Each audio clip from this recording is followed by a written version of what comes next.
What's going on, it's JTLive, and welcome back to another episode of South Stand Stories, the series. Of course, we'll go through everything happening in and around the world of Leeds United, and of course, we have a little talk about it, and today has been an absolute calamity, an absolute disaster from top to bottom.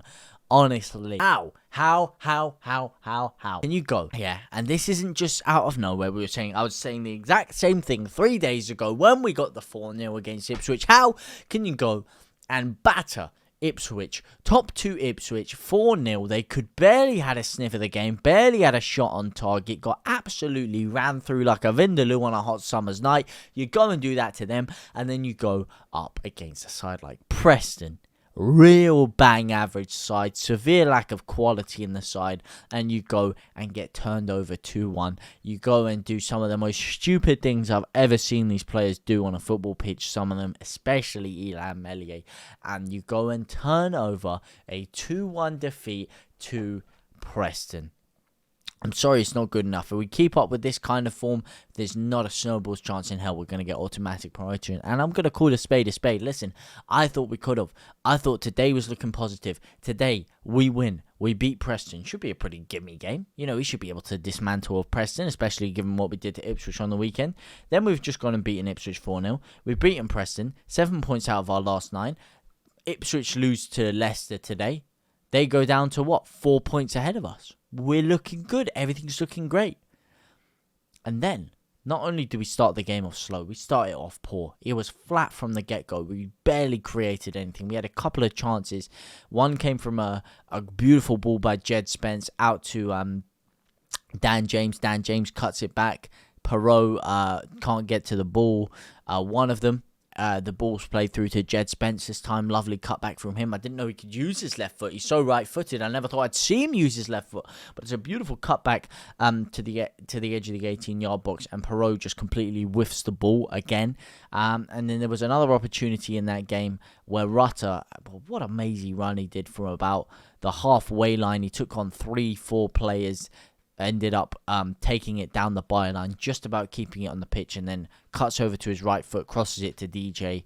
Big chance, maybe a bit too much on the ball for Dan James to deal with. But aside from that, you know, the fact I can name those 3 chances so vividly, show those were the only 3 chances we had. Like Roden had a chance from a corner.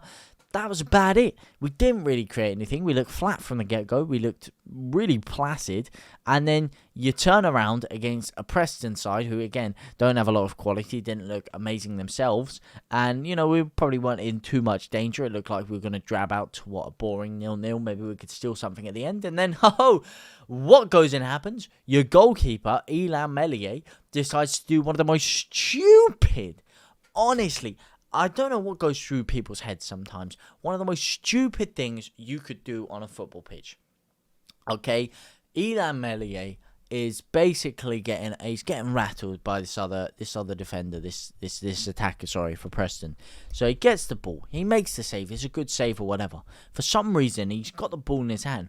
He tries to elbow the guy in the face. He thinks he's bloody Anderson Silva coming over here. Bang, goes for the elbow, misses it. I mean, thankfully for him, he misses it. If he connects with that elbow, if that's a clean connection, bang, side of the head, he's probably getting an 8-game suspension, something like that. Drop the guy to the floor. But he misses that. Then he goes in head-to-head with the guy. Dangerous enough, because that guy, when it's going head-for-head, could just dive back like that, pretend he's been hurt or whatever. But anyway, the other guy's laughing. He knows he's rattling Melier or something. So he's in it. You know, he's in it to win it. He's enjoying it. Then out of nowhere, this other guy comes and pushes him. And then Melier turns around. And it's not like he whacks him one. He's basically just get out of my face, mate. You know, just literally this movement here. This movement here. He's got, get out of my face, mate. He's not even looking at him. He's like, you're not worth my time. You're some Joe Schmo, you're some schmuck. Get out of here. And the guy, literally this much contact on the head, down. Like he's been poleaxed. Like literally this. He taps his head like this. Bang. The guy's on the floor rolling around as if he's been poleaxed. Disgraceful play by him. Honestly, poor form. Real poor form from you, son. But the real criminal thing is that Melier even did that in the first place. I mean, you're taught from the first second you kick a ball, in the first second that you even there dreaming of playing Sunday League football at 5, 6 years old, you're told you do not put your hand anywhere near an opposition player's head, especially not in your own 18-yard box. In fact, he was pretty much in his own 6-yard box. You do not put your hand on an opposition player. It's just something you never do. It is the most cardinal sin you can do, because guess what? It doesn't matter if you foul them. It doesn't matter if you hit them. It doesn't matter how hard it is. They will most likely take a dive, buy a foul, and get you sent off. And it's just such a stupid thing to do. And what's our other option? He gets sent off, and we bring Carl Darlow on, who was absolutely shocking. He had 2 shots to deal with, and he let them both in. Okay, the second one was a pretty great goal. You know, Archie Gray, I think, should have done a bit better with that. Got completely isolated out there, completely spun, and then he ran through, did up Joseph as well. Joseph was completely out of position, way too slow to get to him, and he slapped it top corner. Could he really do much with that? Probably not, Carl Darlow. The other one, though, again, it was a decent finish. It was a tidy finish into the bottom corner from the header, but Carl Darlow got nowhere near it, mate. The guy was rooted to the spot. He didn't even attempt to move for it. It was embarrassing. It was an embarrassing attempt of a save from him. And not only was it an embarrassing attempt at a save from him, it was an embarrassing attempt at defending from the other side. I mean, come on. You left the guy with acres of space in there. You could build a flipping mansion around the guy, the amount of space he had in the 18-yard box. Jed Spence completely lost his man. And the ball in the first place, no one closing him down. No one getting close to him. It was just a whole catalogue of errors. Such stupid goals to give away.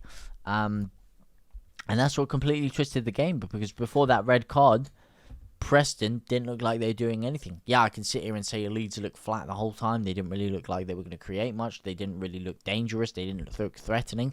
All valid points.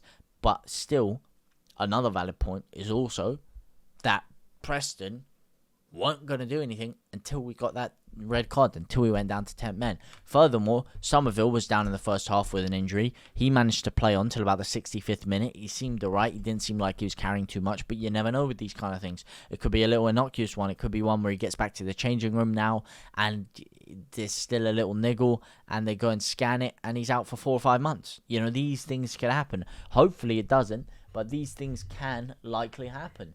And that's not really a good outlook for things to have. He did end up getting taken off in the 65th minute. Maybe it's a precaution. Maybe it's something more. Hopefully it is a precaution. I believe what happened is probably went in at half time. Fark was like, listen, mate, you're our best player. We need you on the pitch. Even though I think Rutter was our best player today, because I don't think Somerville was firing on all cylinders. Potentially a lot of that is down to this knock that he picked up in about the 14th minute or so. But yeah, no. He's like, you're our best player this season. We need to keep you on the pitch for at least another 20 minutes, and then I'll take you off for Nonto. Because it didn't really make much sense as to why Nonto was coming on for him instead of Dan James. Although maybe it does when Dan James goes on the left and gets that corner, that penalty, that strike converted, you know, to get us back in the game and make everyone believe that we were going to come and win this, you know, getting an 81st minute equaliser. But, you know, what's the point of an 81st minute equaliser if you're going to switch off 5 minutes later and give away a goal again? But I digress anyway.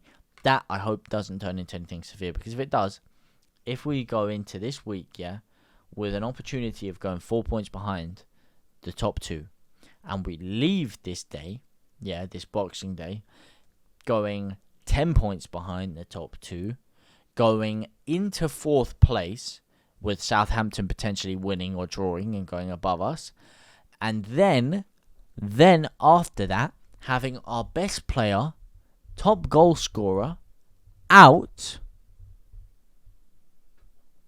That's really, really not good. Those are really not good ultimatums. So hopefully these things don't happen to Leeds.